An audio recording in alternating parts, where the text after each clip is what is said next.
Now let's just take the value xj and the value y sub I, and let's take the interval, let's take the ith interval, which goes from yi minus 1 to yi, as we see here, and from xj minus 1 to xj. Okay? yi minus 1 to yi confines us within this strip.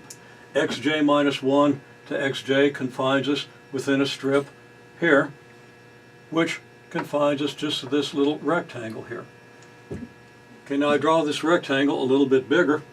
The green sides correspond to the green lines on this part of the partition. X is equal to xj minus 1 here and equal to xj here. So x goes from xj minus 1 to xj. I didn't write that real clearly. Y goes from yi minus 1 to yi. And that's an arrow there. It looks like part of a subscript, but I'll leave the arrow off or make it look more like an arrow. Okay, now what's the area of this region? Well, the area is just this width multiplied by this height, or whichever. This dimension multiplied by this dimension. Clearly then, that's x sub j minus x sub j minus 1 multiplied by y sub I minus y sub I minus 1. And we designate that as delta xj delta yi. Delta xj is xj minus 1. Delta yi is yi minus yi minus 1. So now our total area is the sum from I equals 1 to n. Now what's that mean? That means the sum over all y intervals of the sum from j equals 1 to m. Within each of these intervals, I have m values of x. I have m intervals. I have m plus 1 values of x. I have m intervals in here. Okay?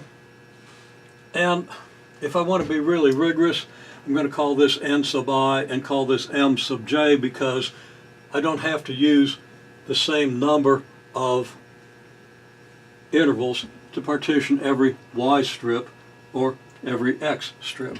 So I could subscript the n and the m, make this n sub I, m sub j, trying to get the general idea across so I'm not being as picky as I might be, and maybe that's a good idea, maybe it isn't, but I don't want to clutter up the picture with a bunch of subscripts. I've cluttered it up enough with my own writing. Okay, now, what's this mean? This is the sum over all x intervals between I want to say between 0 and the square root of yj, but I don't really want to say that. For any given I, for any given value of I, your delta y sub I is the width of that interval. Multiply that by the potentially differing delta x sub j's. Maybe they all have the same length, but maybe not. And I have the sum of all the areas within that ith strip. So this would correspond to all the areas in strip number I.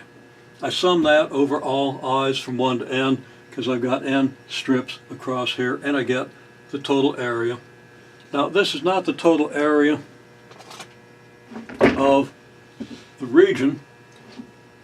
This is the total area of the rectangles.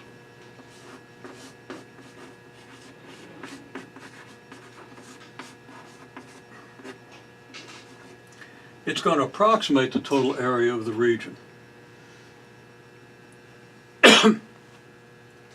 If I let x run from y sub I, from 0 to the square root of y sub I, then I'm going to have some of this last rectangle here outside the region and some inside the region. And that's going to cause a little bit of inaccuracy. But eventually I'm going to take the limit as the width of these regions approaches 0, which is going to make all these little triangles outside the region smaller and smaller and smaller total area is going to become smaller, and we're going to get an integral. Don't worry about that right now, but this is the total area of the rectangles, and the point is it differs a little bit than the area under the curve, but when we take limits, it becomes the area, it approaches the area under all the curves. Okay, well, this sum, every term of this sum includes a delta y sub I. So I can factor delta y sub I out of the whole sum. So now I can just sum up my delta xj's times delta yi's. And what's the sum of my delta xj's? Well, if you think about it, the sum of the delta xj's is just the width of this strip. Delta y sub I, let's say that the sum of the delta x sub j's is distance from here to here. Call that the length of this strip. And delta y sub I is the width of the strip. So we're just multiplying the length of the strip by the width and then summing that over all strips, which is going to give us a good approximation to this area. So what we're getting is the sum of the length of the ith strip, which is this, and the width of the ith strip, which is the delta y sub I. And length of the ith strip times width of the ith strip is the area of the ith strip. So this becomes the total area of all the rectangles, and that's approximately equal to the area of the region. The smaller your delta x's and the smaller your delta y's, the more closely you're going to approximate the actual area of the region.